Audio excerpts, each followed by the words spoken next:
Damn. Looking over this ban list, I just, I am in shock. I didn't think the Konami of Japan, who's usually just more liberal with stuff, would, well, basically say, hey, TCG, you think you know how to destroy shit? We can do you one better.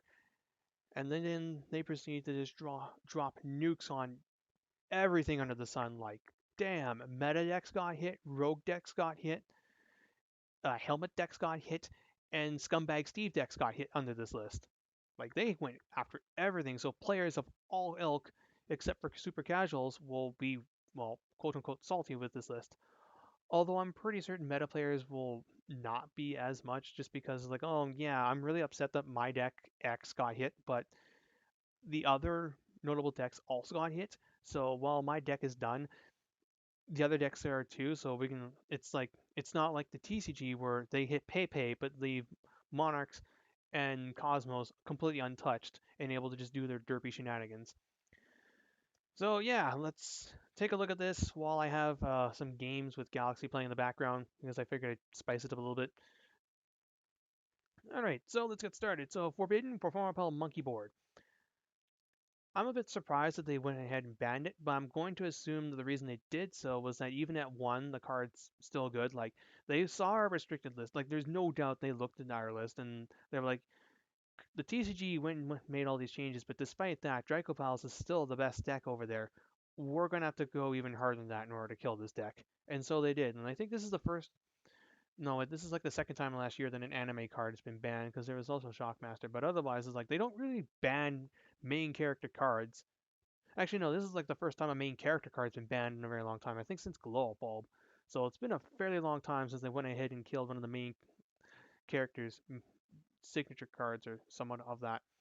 And I'm assuming not only because of just how stupid Monkey Board is, but also maybe they banned this because of future card design and how having this card around would restrict what they could do with additional Performance Hall cards. As it is though, like this list basically says EM Dracopal. Why do I keep wanting to say EM Dracopal? Is it Dracopals in general? You're done. Laughable Chain. We banned it here in the TCG. I agree with the ban then, and I still agree with it being banned now. And finally, this thing got banned in OCG because the card has just become dumber and dumber as time goes on. And finally, the Life Equalizer. Oh man. Oh, I love this. Like, can I get three claps and fuck FTK decks? Fuck FTK decks. I hate decks like Monarch Explosion, Magical Explosion, Exodia. What's another one that can go into that? Deck Out. Like, I hate decks like these that require you, the player, to do absolutely nothing while your opponent just sits there in solitaires until they straight up kill you. And now, while people argue, but that's what all the meta decks do these days, there's a bit of a difference between FTK decks and then decks that combo off into a board that is very difficult for you to break. I'm not going to deny that, but those boards can still be broken and you can still attempt to play through. Like you actually get the chance to play. Whereas these decks, they don't care. Like they're literally scumbag decks that do one thing only, and that's screw you out of wins. That's the way I see them. And I'm glad that they went ahead and addressed this because Life Equalizer is the card that needs to be hit, not Magical Explosion. Because if they hit Magical Explosion, Blasting the Runes will take its place. No, Life Equalizer is the card that needs to go. And I hope above all else the TCG takes this card and bans it here too. Because fuck that deck. For limited cards, Sangan is coming back, but he's got an errata that makes him balanced. Basically, you're going to use his effect once per turn, and you can't activate the card effect of the card you searched out. So you can't synchro this off and search out a hand trap and or use a or like continue calming off a Sangan. So he's now just strictly a floater. Thousand Eyes Restrict. I've been very iffy on this card coming back for a long time, but we're now getting to the point where there's a lot of monsters these days that don't actually care if you get rid of them through tear, just because they'll like have an effect that lets them float or they can't be targeted. So tear is not as powerful as it used to be. I don't know about putting this guy in a 3 though. Like I don't think that's gonna happen, but I think they can experiment with him at 1. Dante and Skarn 1. Damn. They granted BA's been the second best deck in Japan for the last while, and they were like, nope, we don't want any of this anymore. So they went ahead and put Dante to 1 so you can't do double Dante boards, which was rather annoying to deal with. Scar mixes, so it's a lot more difficult for you to switch out your combo pieces. Now they still have Graph and Seer at 3 over there, which might allow the deck to still function, but it's going to be definitely more difficult for the deck to play. But I still think BA will still be playable to some degree under this list. Skull Combat Joker, he's being hit over here because he's obscene. Like, you can search out so much stuff with this guy, so it makes sense. Ignis for Prominence, I can definitely see this one going to 1 over here too, just because we're getting to the point where you're now starting to play 3 of them in your deck, so you can go into rank 8s with the guy. He's by far the most busted of the Draco Slayers, and he's probably the best synchro in the game. Like, Cyframe Lord Omega's also good, but Ignis for Prominence does a ton of crap, so he, like Omega, is a card that says, you better have an answer to my summon right now, or I'm just going to wreck your face. Because, first, he gets to out anything without targeting. You can blow up pendulum scales, so your scales if you want to enable combos, your opponent's scales if you want to break up theirs, and he calls a monster out of the deck, thus making him more or less a floater. So even if he ends up getting killed later, he still replaced himself with a pendulum monster that you can then use for NXEs or fusion play. I definitely do think it's at the point where Ignister needs to go to 1 here. It's going to make it considerably more difficult for Pendulum decks in order to make Titanic Galaxy, Valgran, Lancelot. So it's definitely something that should happen. Draco Face Off. If they're going to put all this other stuff to 1, then yeah, I'm fine with Face Off going to 1. If they put Face Off to 1 but don't hit the other decks in the format though over here, then I'm not going to be pleased about that. Just because it helps, if, especially if Luster Pendulum is going and Ignister is going to 1, then Draco Face Off I think becomes weaker.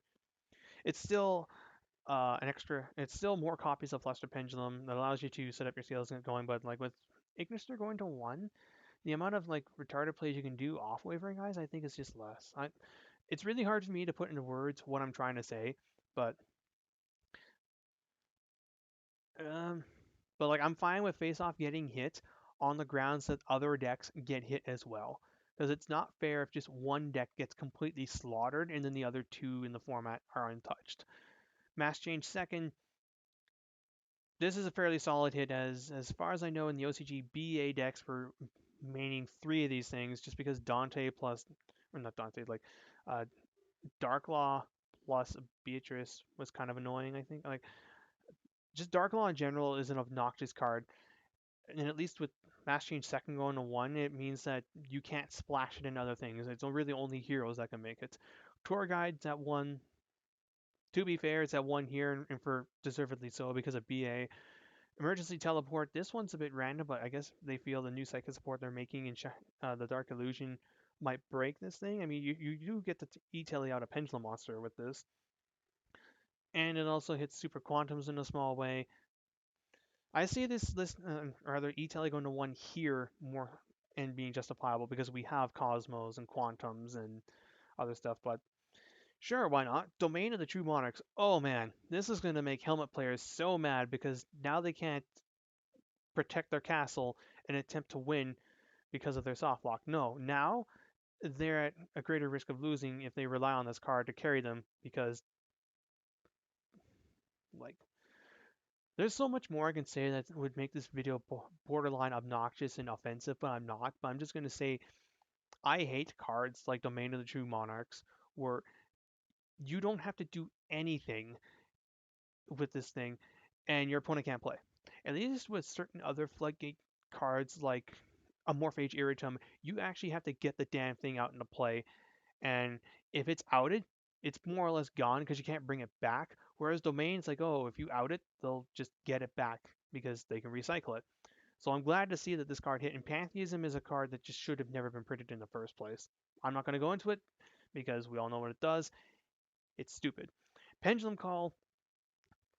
At first, I'm like, this hit is more or less unnecessary because Magician Pendulums are already pretty slow, but under this list, they probably would be considered fast, and they're printing more Magician Pendulum monsters and the Dark Illusion, and probably in future sets, so this is probably just like a precautionary move on their part because they're afraid it might break that deck or something. And finally, Reasoning and Monster Gate because under this list, if they didn't hit those, Infernos would actually be pretty obnoxious. Now, Monster Gate being hit over here, like we already have it at 1 here. Reasoning, I think, is going to go to 1 here just because not only does it hit Infernoids, but it also hits Cosmos, and this would be their way of saying, oh, we hit Cosmos, but we didn't actually touch anything in the deck.